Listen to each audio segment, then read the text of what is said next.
Hey Sandra, are you there? I just wanted to let you know that I'm gonna have to work a bit of overtime today. Oh, really? That's kind of weird, isn't it? You almost never have to work overtime, Jerry. Well, the truth is that this morning my mom called my office. Like, she called me while I was at work. Really? I thought you told her to try and just text you while you were at work, and not to go through the work phones. Do you think she just forgot or that she did this on purpose? I think it was on purpose. But honestly, I really just can't believe that woman sometimes. And let me guess, she was calling to demand that we move in with her again. Is that right? You guessed it, right on the money. I really thought it must have been some kind of emergency for her to go and do that, but she was just being persistent. Well, it's probably because she knows you'll just ignore her if she tries to call you on your phone. I think you're probably right about that. But we've already talked about this over and over, and she doesn't seem to get it. And now, for her to keep ignoring the answers that we've given to her and insist on calling me at work is just too much. I mean, she was yelling at me over the phone for 2 whole hours. Can you believe that? Your mom really talked to you about us moving in with her for 2 hours? Wow. I can't even imagine having to do that. Well, anyways, I was so busy dealing with her that I wasn't able to get any work done, and that's why I'm going to be coming home a little late. I see. Wow. I'm really sorry to hear about that, Jerry. That sounds like no fun at all. I know, right? And then after I was finished talking to her, I just felt completely drained and I needed to use an hour of my time off just to go on a long walk. Well, I'm glad that you were able to rest at least a little bit after having to deal with her. You know, I was looking up how to deal with a persistent mom online, and apparently the kind of person she is usually called an energy vampire. And what exactly does that entail? I mean, what even is an energy vampire? Basically, what they do is they refuse to take no for an answer. They just refuse to believe that they can be wrong, and so will go on arguing until they get their way. So basically, it's pretty much exactly as it sounds like. They feed off of you pushing back against them until you have no more energy to fight, and just give up due to exhaustion. Ah, well, that makes sense. I think I know a couple people like that myself. Of course, I can typically just avoid spending time with them. It would be different if I was related to them, though. I mean, really. My mom just does whatever she wants with no regard for anyone else. And she's always loved my brother more than me. You know, she asked him about living together first, but when he said no, she didn't fight at all. Instead, she just turned around and started insisting that we all live together. And that really is rough. I mean, I still remember when we got married. I don't think your mom gave us anything. But I remember when your brother George got married, your mom practically showered him in presents. I've always wondered how your mom can act that way when she should be treating you both equally. It just isn't fair. Yeah, well, it's because to my mom, George is everything that a good son should be. He graduated from a good school and is working a high-paying job. She brags about him to anyone who will listen to her. And that's what I mean. That isn't fair for her to compare you to someone you're not. She should love you for you. Well, I really wish that that were the case, but I can't see any progress being made on that front until we're all living together. Which won't be happening, of course, but still. No, you're right. I'm completely with you on this. I mean, I don't think your mom has really kept up with it at all since we got married. Ever since we did, she's just been keeping her distance and acting so coldly towards us. But after hearing about the horrible way that she treated you growing up, I just really don't think I could live with someone like her. Well, don't you worry about that. We are never ever going to live together with my mom, okay? I'm glad to hear that. Thank you, Jerry. But I am really sorry that she had to pull that stunt on you today while you were at work. Yeah, but I told her that she was never ever allowed to call me at work again. Of course, I doubt that she'll listen to me. But I'll just try responding to her with the bare minimum needed to keep her from getting mad at me. I really hope that works, Jerry. But just please don't push yourself too much with all of this, okay? And just know that if you want, I'll be more than happy to talk to your mom and tell her to back off. You don't need to go and do that for me, Sandra. This is really more of an issue between my mom and I. I really don't want to get you sucked into this too. Well, okay. if you're sure about that. But how about I cook you something special for dinner tonight? That way you can start to recover all the energy that your mom drained from you earlier today. Now that is a plan that I can get behind. I just hope that this overtime goes by really quickly. Me too, Jerry, for both of our sakes. But good luck at work. You got this. Thank you so much. I hope you have a good day at work too, Sandra. Sandra, are you there? I wonder if I might be able to have a word with you quickly. Hello, Tiffany. Yes, of course we can talk. What seems to be the matter? Before we get into that, I just want to ask you if you already know what this might be about. I'm sure that Jerry has said something to you, no? I suppose that means you're talking about moving in with us again, right? Of course that's what I'm here to talk to you about. Honestly, how dare you even pretend like you don't know what I'm talking about here? Well, I had just heard that Jerry already told you that it wasn't something that was going to happen. So I thought you might have to come talk to me about something else instead.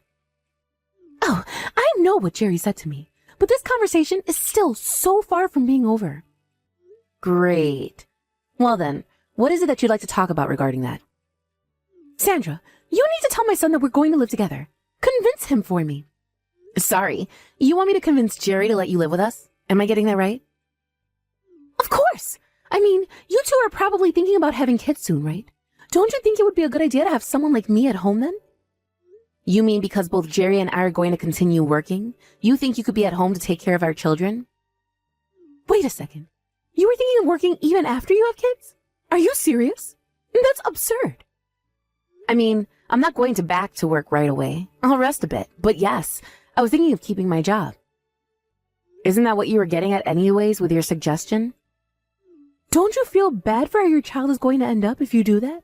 I mean, you'd be leaving your child in someone else's hands just for money? You're basically saying that you don't even want to be a mother. Look, Tiffany, I'm pretty confused by all of this, but I don't know what my plans for the future are exactly. But for now, I want to continue working so that I can help support my family. Do you even make that much money? I mean, what would even be the point of that? What about this then? What if you two just move in with me? Think about it. You wouldn't have to pay any kind of rent at all, and I could ask a friend to help you find some kind of part-time work. Then you would be able to work and take care of your kid at the same time. And when you were at work, I'd be able to look after them too. Actually, this is way better than me moving in with you. This is a great idea. Tiffany, please, we've talked about this, and both Jerry and I have told you that we want to keep working. The fact is that living together just isn't going to work. Besides, if we did go and move in with you, then that would mean that Jerry's commute would be something like 4 hours in total.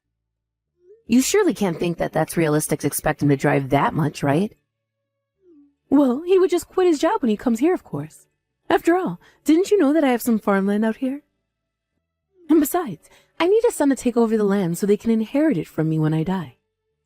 Wait a second. I thought that when your husband died, he said that he'd like his land to be worked by any of his relatives, but that it didn't really matter who. Well, sure. But if my son comes to live with me, then obviously that's a different story, right? Well, I thought that you were where you wanted to live with your eldest son, George, anyways, right? So why don't you go and talk to George and see if he wants to take over the family farm instead? Oh, I couldn't do something like that. After all, George has a good job at a really good company. What would be the point of making him toil like a farmer? It's Jerry who has never really been able to accomplish anything in his life at all. So I don't really see the point in him quitting to work the land. I really don't think that you're being too fair to your children at all. In fact, I didn't think we'd be having this conversation like this, but it's obvious that you care about George more than Jerry. Why do you treat Jerry and I like we're worse than your other son and his wife? Well, it's because George is amazing and Jerry is just, well, he's just normal. Besides, I raised those children from when they were born, so if I want them to do something for me now, they don't have a right to say no. And as for you, your job is to listen to your mother-in-law and agree with whatever she says. Okay, Tiffany, I'm busy working right now, so I'm going to go, okay? You know something, Sandra? This is why I don't like you. You're nothing but a spoiled city girl. Here I am offering a free house and a job on the farm. But I suppose that you're just too good for that, aren't you? Girls like you really make me mad. Well, if that's the case, then it sounds to me like it's a good thing that you and I aren't going to live together. And to think that Jerry used to be such an obedient boy. It's all your fault. He's changed ever since getting together with you. Well, I think that's good. I'm glad that Jerry has learned how to stand up to you. You don't know anything. You're just a spoiled brat who's not worthy to be my daughter-in-law. I mean, you two have been married for 3 years now, and you haven't even had a baby. You should just break up with my son. Well, that is just not going to happen. Jerry and I aren't going to break up, and you need to stop trying to get us to live together. How dare you try and order me, your mother-in-law, around? You really know how to push my buttons, do you know that? I never ever want to see you again. Do you understand me? Hey, Sandra. I just wanted to let you know that I was going to go to my mom's house after I finished work for the day. Wait, what? You're going to go to your mom's house after work today? That's right. I'm going to go to my mom's house after work today to talk to her about living together. Are you just going to go there all by yourself? Are you really sure that's a good idea? I just feel so bad for you getting involved in all this stupid family drama of mine. I'm really sorry for what my mom was saying to you the last time the two of you talked to each other. Oh, that really is okay. I also told her some things that I had had on my mind for quite some time. But I suppose that I might have taken it just a little too far in some areas. I'm really sorry that I was mean to your mom. But you didn't tell her anything that wasn't correct, Sandra. And I think that you did get across to my mom that you weren't interested at all in living with her. But this time, I'll go talk to her and make sure that she gets the message once and for all. Apparently even my brother is going to be there. Oh, really? Well, I know that him and I haven't really talked all that much, but I really don't get a good feeling from him. I mean, the last time we saw George and his wife, they were laughing at us when we were talking about the situation with your mom. Yeah, well, I guess no one can say that those two don't deserve each other, but it's very true that my mom spoiled George while we were growing up. And I think that's the reason why I kind of have a bit of a superiority complex around other people. Of course, it doesn't help that he's actually managed to make something of his life too. Well, that's what I'm wondering, if it's really a good idea for you to go to your mom's house alone. I mean, it's not like your brother is going there to tell your mom he wants to live with her. He's just going to be there to take your mom's side and put you down. I have no doubt about it. But if things go bad, then I'm going to tell them both that I never want to see them again. Are you really sure about this, Jerry? That's a big step, don't you think? I thought that you wouldn't understand this, but it's been something that I've been thinking of doing for a long time now. I see. Well, okay then. If that's the case, I want you to know that I'll always have your back in this. Thank you so much, Sandra. As long as we can be together, that's all I want. That's all I want as well, Jerry. No matter what happens, that's it. Good luck talking to your mom and brother today, okay? Sandra, I'm so sorry for not getting back to you sooner. You must have been so freaked out when I just said I was going to my mom's and then never said anything else. What? What are you talking about? I mean about how I went to my mom's house to talk about her living together and stuff like that, right? Right. What about it? Well, anyways, I was finally able to see the error in my ways and how wrong I've been this whole time. What in the world are you going on about now, Jerry?